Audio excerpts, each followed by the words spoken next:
Jarome Bell is going to join us for the first time. He is running in Virginia's district number 2. How you doing, sir? Hey, I'm doing good. Thanks for having me, man.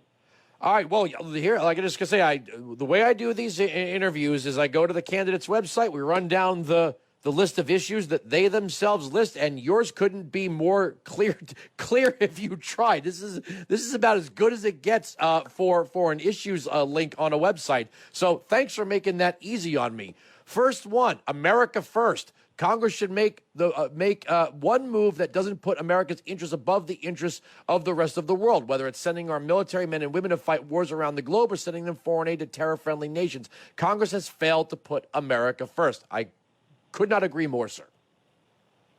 Yeah, absolutely. That's what I'm running on. That's my main premise. I'm an America First candidate, probably the only true America First candidate that's running here in the 2nd District. And that's something that you see now, with the cheap visa programs, the cheap labor visa programs that we have, that's destroying America because our American college kids can't get jobs. The American workers being replaced. And now you see what's going on now, with this anarchy really that's going on in America, because people don't love America anymore. And we need to get back to that. We need to really put America first again. Before I go on, I see you have a post here, and I guess you took exception to Biden's "you ain't black" comment. I've noticed something for a Democrat party that says that Trump has turned the Republican Party into a white nationalist party. Yourself, Joe Collins III, Asia Smith, Tamika Hamilton. I could go through the list of black conservative military veterans that are running. If the party was so darned white nationalist, why are there so many black conservatives running as Republicans? Well, there are black conservatives running as Republicans because we understand that our roots were conservative. Even after slavery, we were historically and have been historically conservatives. Our values, the strong individual, strong family, strong communities. We believe in the capitalist system. So all of those issues, all of those things that make us conservatives is what we believe in.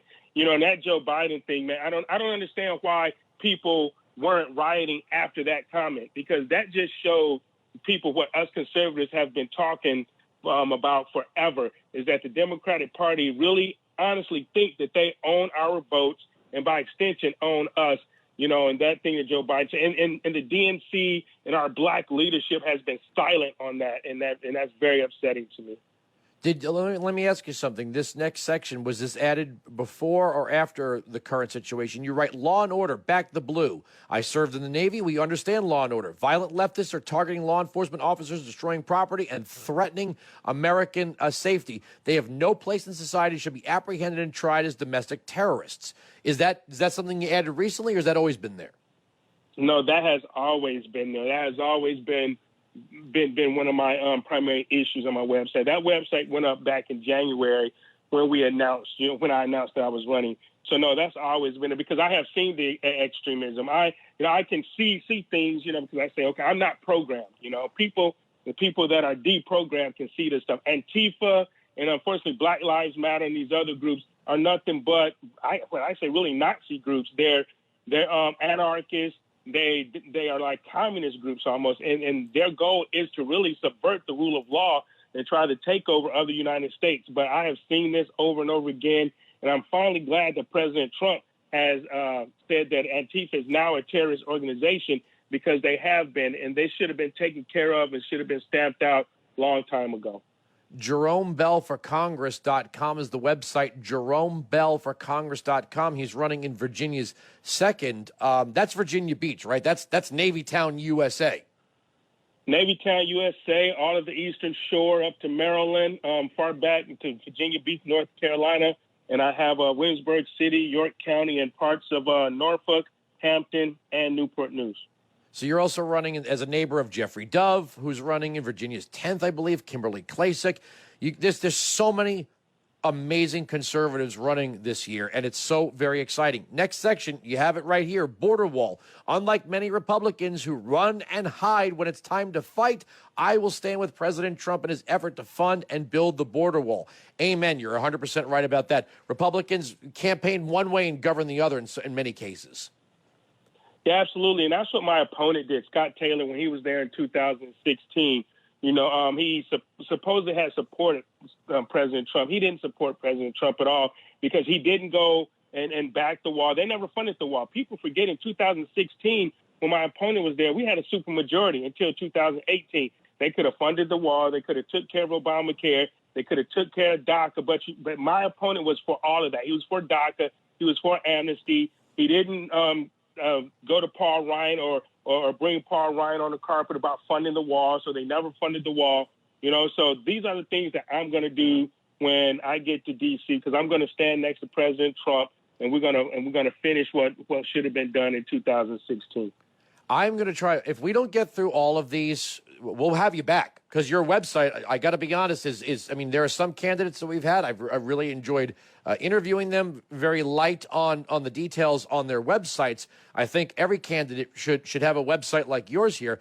The next one is Forgotten Communities. For decades, the Democrat Party has abused the very communities they claim to represent.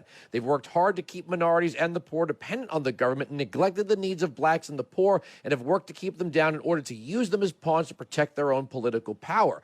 I think you're starting to see a big rejection of this, where you see Jeffrey Dove and Kimberly Klacik running, and in California, where Joe Collins is running. These are conservatives who are saying, you have voted for these people for your whole life, your parents and grandparents, and everything's the same where you are. Yeah, absolutely. I mean, where I come from, I'm originally from Cleveland, Ohio. And my parents, we voted Democrat. They voted Democrat my whole life. I was a Democrat up until like 1999 after I woke up and deprogrammed myself from the Democratic Party. I mean, but it's true. A lot of black people are waking up because, they are still in these communities and they see that they are ran by Democrats and they get nothing. They get nothing for their vote.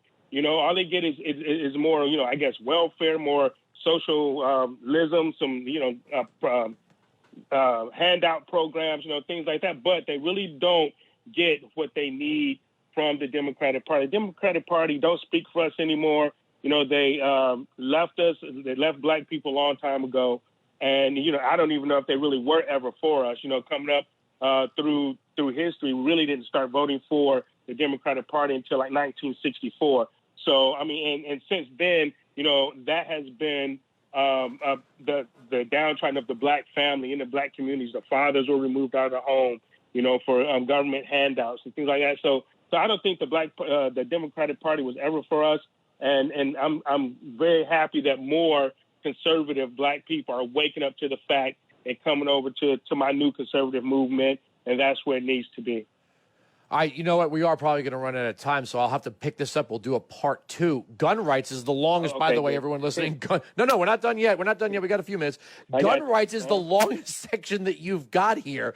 And it says, gun rights. Gun confiscation won't happen on my watch. Restricting the rights of law-abiding citizens has had a disastrous effect on cities like Chicago, and it won't work here. Guns save lives. Still, Democrat brass are out to eliminate our constitutional right to keep and bear arms, and they're getting more extreme by the week. And then you point out, and you know what was funny about the Virginia rally?